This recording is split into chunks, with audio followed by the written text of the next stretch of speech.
एवरवुड नाम के सुंदर गांव में, जो हरे भरे पहाड़ों और फुसफुसाते चीड़ों के बीच बसा था, चांद हमेशा से एक शांत आगंतुक रहा था। वह अपनी कोमल रोशनी से पत्थरों की पगडंडियों और कच्चे मकानों को नहलाता था। कहा जाता था कि चांद अपने भीतर कई रहस्य समेटे हुए है, और जो भी उसकी शरण में जाता, वह उसकी नीरवता में ज्ञान पा सकता था।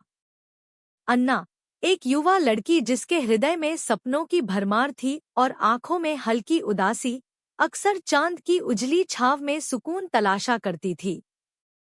जीवन ने उसे कई कठिनाइयां दी थीं, किसी प्रियजन की खोई हुई यादें, भविष्य की अनिश्चितताएं और आत्मसंदेह की परछाइयां जो उसके दिनों को ढक लेती थी।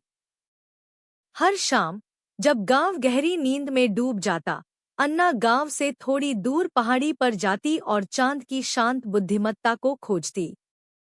प्रकृति की गोद में बैठकर उसे आजादी और अपनापन महसूस होता।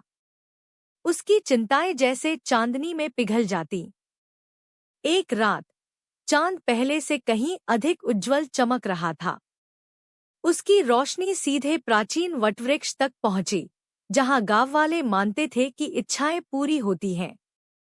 अन्ना ने चांदनी के नीचे आंखें बंद कर एक मौन प्रार्थना की, शक्ति और स्पष्टता की।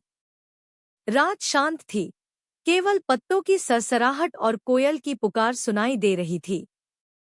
वटवृक्ष के नीचे बैठी अन्ना को याद आया कि उसने मन की शांति के लिए माइंडफुलनेस और ग्राउंडिंग के बारे में पढ़ा था। उसने घुटनों को सीने से लगाकर गहरी सांसें लेना शुरू किया, और हर सांस के साथ भीतर संतुलन और शांति महसूस करने लगी।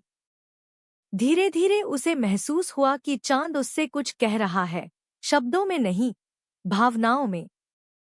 एक अनकहा संदेश, शांति और हौसले का। चांद ने जैसे संकेत दिया कि उसकी तरह ही जीवन भी चक्रों से भरा है। अंधकार के बाद हमेशा प्रकाश आता है, और संघर्ष हमें आगे बढ़ने की सीढ़ियां देते हैं। अन्ना ने समझा कि वह अपनी यात्रा में अकेली नहीं है।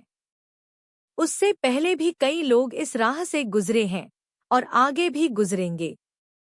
यही अनुभव दूसरों के दुख को समझने और सहानुभूति का आधार बनता है। उसका हृदय धीरे धीरे भरने लगा, और आत्मसंदेह आत्मदया में बदलने लगा।